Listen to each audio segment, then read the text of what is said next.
আপনি কি কখনো এমন কোনো পাথরের কথা শুনেছেন যেটা কোনো মেশিন বা গায়ের জোর ছাড়াই শুধুমাত্র নাম ধরে ডাকলে হাওয়ায় ভাসতে শুরু করে দেবে? ভাবছেন তো এটা কোনো সিনেমার গল্প বা ম্যাজিক, কিন্তু একদমই না। আমাদের ভারতেই এমন এক আশ্চর্য পাথর আছে যেটা বিজ্ঞানের সব নিয়মকে এক নিমেষেই ভুল প্রমাণ করে দেয়। কয়েকশো কেজি ওজনের একটা পাথর, সেটাকে সরাতে গেলে 10 জন মানুষেরও কাল ঘাম ছুটে যাবে, কিন্তু সেটা নাকি শুধুমাত্র নাম ধরে ডাকলেই অথবা আঙুলের ছোঁয়াতেই শূন্যে ভেসে ওঠে। কিন্তু আসল টুইস্টটা এখানেই লুকিয়ে আছে। পাথরটা কিন্তু সবার কথা শোনে না, এর পেছনে লুকিয়ে আছে এক রহস্যময় ইতিহাস আর এক অদ্ভুত নিয়ম। আপনি কি আন্দাজ করতে পারছেন যে এর পেছনের কারণটা কি থাকতে পারে? চলুন আজ আপনাদের নিয়ে যাই মহারাষ্ট্রের সেই গ্রামে যেখানে পাথর কথা বলে। মহারাষ্ট্রের পুনে শহর থেকে মাত্র 25 কিলোমিটার দূরে একটা ছোট্ট গ্রাম আছে যার নাম হলো শিবাপুর। এই গ্রামেই আছে হজরত কামার আলী দরবেশের দরগা। বাইরে থেকে দেখলে খুব সাধারণ একটা দরগা মনে হতে পারে, কিন্তু এখানেই লুকিয়ে আছে কয়েকশো বছরের পুরনো সেই রহস্য। দরগার চত্বরে রাখা আছে এক বিশাল গোলাকার পাথর।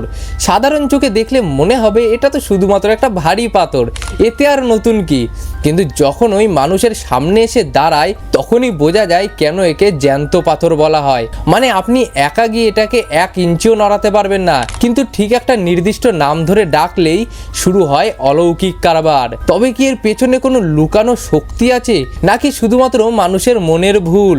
গল্পটা শুরু হয়েছিল আজ থেকে প্রায় 700-800 বছর আগে। তখন এলাকায় একজন সুফি সাধক থাকতেন যার নাম ছিল কামার আলী। কথিত আছে তিনি খুব শান্ত স্বভাবের মানুষ ছিলেন, কিন্তু তার গায়ে ছিল অসীম শক্তি। সেই সময়ে স্থানীয় কিছু কুস্তিগির খুব অহংকারী হয়ে উঠেছিল। তারা নিজেদের শরীরের শক্তি নিয়ে খুব গর্ব করত। কামার আলী তখন তাদের অহংকার ভাঙার জন্য একটি উপায় বের করেন। তিনি ওই বিশাল পাথরটি দেখিয়ে বলেছিলেন, তোমরা যদি শুধু শরীরের জোরে এটাকে তুলতে চাও তবে তা কোনোদিনও পারবে না, কিন্তু যদি তোমরা আমার নাম নিয়ে এটাকে ছোও তবে এটা পালকের মতো হালকা হয়ে যাবে। ব্যাস, সেই থেকেই শুরু। লোকে বলে সেই সাধক মারা যাওয়ার আগে পাথরটিকে অভিশপ্ত বা আশীর্বাদ যাই বলুন না কেন একটা নিয়মে বেঁধে দিয়ে গিয়েছিলেন, আর সেই নিয়মটাই আজও হুবহু চলে যাচ্ছে। তবে কি বিশ্বাসই এখানে শেষ কথা, নাকি আসল ব্যাপারটা এখানে শেষ না? এর পরের ধাপে যা ঘটে সেটা দেখলে আপনার চোখ কপালে উঠতে বাধ্য। একবার ভাবুন তো সেই দৃশ্যটা। পাথরটার ওজন প্রায় 70 কেজি। একজন সাধারণ মানুষের পক্ষে এক হাতে 70 কেজি তোলা কতটা কঠিন কাজ হতে পারে আমরা সবাই ভালো মতো জানি, কিন্তু এখানে এই নিয়মটা খুব অদ্ভুত। পাথরটাকে তুলতে গেলে ঠিক 11 জন পুরুষকে এক জায়গায় হতে হবে, কিন্তু 11 জনই কেন এর কোনো সঠিক ব্যাখ্যা নেই, কিন্তু এটাই নিয়ম। সেই 11 জন মানুষ পাথরটার চারপাশে গোল হয়ে দাঁড়াবেন এবং প্রত্যেকে নিজের ডান হাতের তর্জনী বা ইন্ডেক্স ফিঙ্গারটা পাথরের নিচে ছোঁয়াবেন। মনে রাখবেন, পুরো হাতের তালু না, শুধুমাত্র একটাই আঙুল।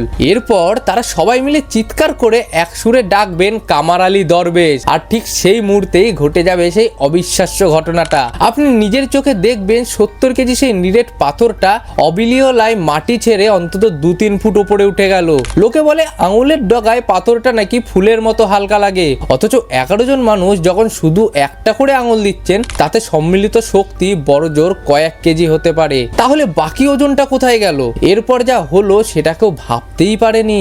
পাথরটা কয়েক সেকেন্ড শূন্যে ভেসে থাকার পর আবার ধপ করে নিজের জায়গায় ফিরে আসে। এখানেই গল্পটা পুরো উল্টে যায়। 11 জনের বদলে 10 জন হলে পাথরটা নড়ে পর্যন্ত না, আবার 12 জন হলেও কাজ কিন্তু একই রকম ভাবে হয় না। একদম কাটায় 11 জনই চাই এই পাথরটাকে শূন্যে তোলার জন্য। বিজ্ঞানের কিন্তু এই ঘটনা দেখে চুপ করে বসে থাকেননি। অনেক ন্যাশনালিস্ট বা যুক্তিবাদী মানুষ সেখানে গিয়েছেন এটা প্রমাণ করতে যে এর পেছনে কোনো ট্রিক আছে। কেউ বলেন এটা সেন্টার অফ গ্র্যাভিটি বা ভরকেন্দ্রের খেলা, কিন্তু কেউ বলেন ওই 11 জন মানুষ অজান্তেই অনেক বেশি জোর লাগিয়ে ফেলেন। কিন্তু প্রশ্ন হলো, শুধু একটা আঙুল দিয়ে কিভাবে 70 কেজি পাথরকে অত উঁচুতে তোলা সম্ভব? অনেকে আবার মনে করেন ওখানে কোনো ম্যাগনেটিক ফিল্ড বা চৌম্বকীয় ক্ষেত্র কাজ করছে, কিন্তু দরগার মেজের নিচে মেটাল ডিটেক্টর দিয়ে পরীক্ষা করেও তেমন কিছুই পাওয়া যায়নি। সব থেকে বড় রহস্য হলো এই 11 জন মানুষকে অবশ্যই নির্দিষ্ট এই নামটি উচ্চারণ করতে হয়। অন্য কোনো নাম বা অন্য কোনো কথা বললে পাথর এক চুলো নড়ে না। সত্যি বলতে আজও কোনো ল্যাবরেটরি বা কোনো সায়েন্টিফিক থিওরি দিয়ে ওই ঘটনাটাকে 100% ব্যাখ্যা করা যায়নি। এটা কি শুধুমাত্র মনের জোর, নাকি কয়েকশো বছরের পুরনো কোনো অতিপ্রাকৃতিক শক্তির খেলা? অনেকে তো আবার এটাও দাবি করেন যে এই পাথরের রহস্য আসলে আমাদের শিখিয়ে দেয় যে একতাই বল। 11 জন মানুষ যখন এক সুরে একটা নাম ধরেই ডাকছেন, তখন তাদের সবার এনার্জি বা মনের ইচ্ছা এক জায়গায় হয়ে যাচ্ছে। আর সেই সম্মিলিত ইচ্ছা শক্তি হয়তো কঠিন পাথরকেও হালকা করে দিচ্ছে। তবে বিশ্বাস হোক বা বিজ্ঞান, আজও প্রতি বছর হাজার হাজার মানুষ শিবাপুরে যান ওই অলৌকিক পাথর নিজের চোখে দেখতে। কোনো দড়ি নেই, কোনো সাপোর্ট নেই, শুধুমাত্র 11টা আঙুলের ছোঁয়ায় একটা ভারী পাথর শূন্যে ভাসছে। এই দৃশ্যটা দেখার পর আপনার যুক্তিবোধ কাজ করা বন্ধ করে দেবে। আজও কামার আলী দরবেশের সেই পাথর পৃথিবীর সবথেকে বড় অমীমাংসিত রহস্যগুলোর মধ্যে একটা হয়ে দাঁড়িয়ে আছে। তাহলে আপনি কি মনে করেন, এটা কি নিখাত বিজ্ঞান নাকি কোনো ঐশ্বরিক কারিশমা? আপনি যদি কখনো শিবাপুরে যান, তবে ওই পাথরের সামনে দাঁড়িয়ে হয়তো আপনার মনে হবে যে এই পৃথিবীতে এমন অনেক কিছু আছে যা আপনাদের বুদ্ধির বাইরে।